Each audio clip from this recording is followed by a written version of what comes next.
In 2009, I decided to replace my wooden anvil base with this metal one. Overall, I was happy with the design, but this hardy hold-down tool that I made just didn't work, and I did replace it in a later video. It's a pretty versatile design and certainly worth considering if you're looking at building an anvil base.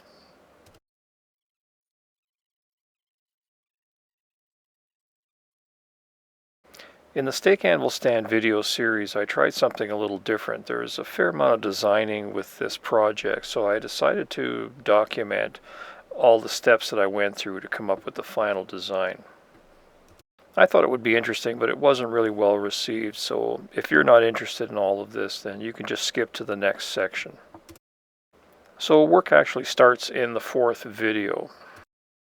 This is a straight fabrication project, and what I'm building is a portable workstation that I can use to mount tools and equipment.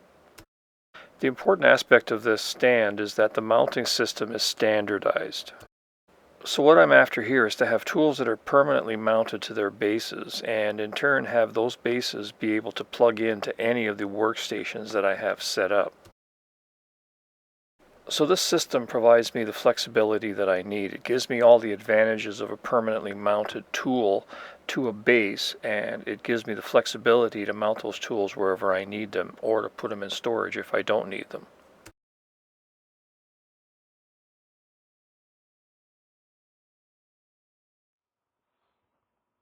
This anvil stand upgrade video was done a few years after I had built the new anvil stand. I used the same format with a little bit of drawing explaining what I was doing, but I pretty much abandoned that after this video.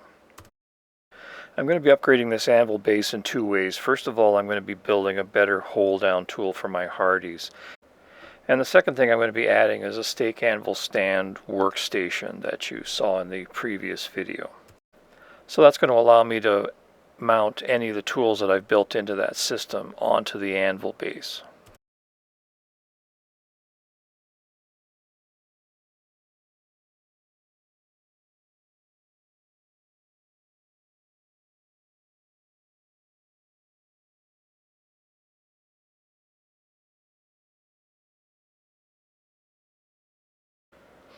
And the third thing I'm going to be doing is to reposition the tool tray slightly so it fits better into the base.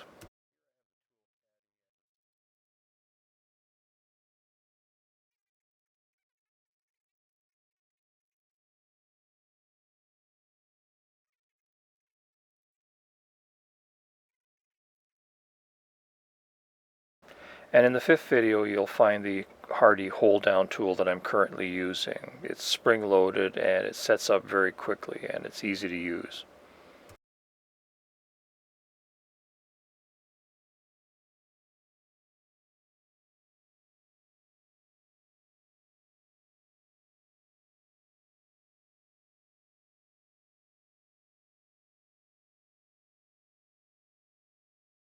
There's nothing really complicated about the post-vise stand. It's just straightforward welding. It's two anvils mounted onto a metal base, and there's a wooden box shoved inside of that base that I'm using for storage.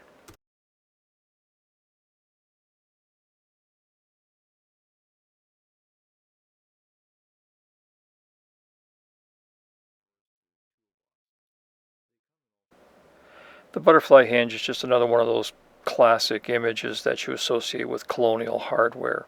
It's not a very complicated build, but it does involve a little bit of forge welding, so it is good practice for that. It doesn't take a lot of material, and you got something useful at the end of it.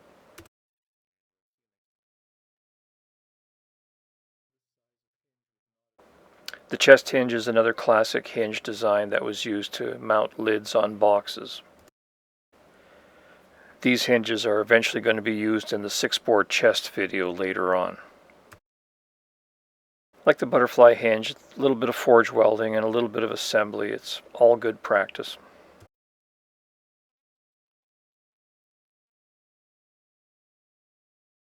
The forge ladle is basically just a larger version of the small wok ladle that I've used in my forge for years. I find this spoon design really handy around the forge, and I use it for just about everything. And the longer handle allows me to work around a big fire that I normally can't access with the smaller ladle.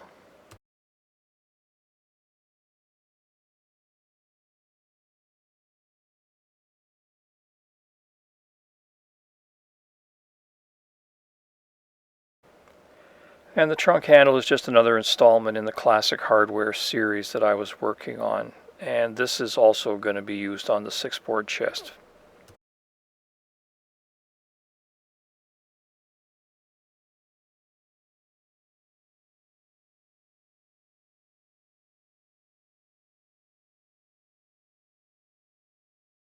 The thumb latch is a basic one-piece thumb latch, and again, it's a great project to practice your forging on. There's a lot going on in there really, and it doesn't take up a lot of material, so you can get a lot of work done and a lot of practicing without spending a lot of money.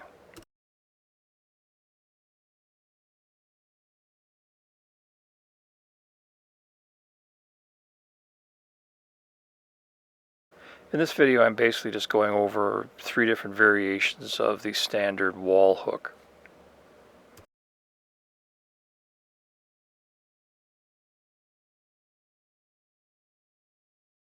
The holdfast is probably the first type of clamp that anyone has ever devised. It can't be any simpler. It's normally used in woodworking, but it has a lot of uses in the blacksmith shop as well, and here I'm describing how to make 2 different versions of it.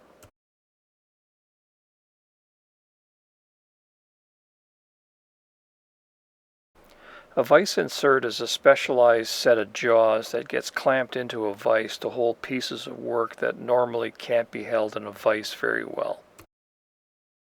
This doesn't have to be a very complicated tool, of course, and a crudely made one will work just as well, but the old-time smiths used to take a lot of pride in their forging ability, and they would really throw everything they had at something like this. So in this video, I'm showing how to forge a fitted lap joint just to dress up the tool a bit.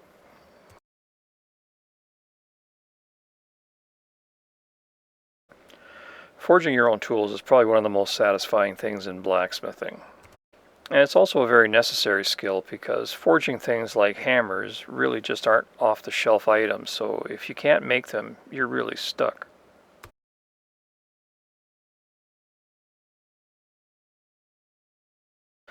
There was a time that, even the most commonplace and everyday object was well thought out and elegantly designed, and this project is really just a reminder of those days.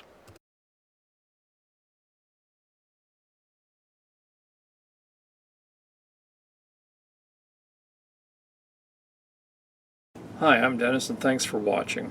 If you liked this video, by all means give it a thumbs up.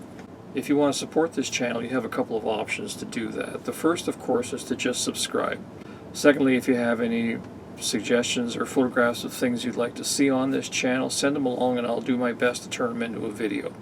If you want to lend your financial support, you can do that in a couple of ways. First, if you're interested in making an ongoing contribution to this channel, just click the Patreon icon and it'll take you to my Patreon page and you can donate whatever amount you feel comfortable with.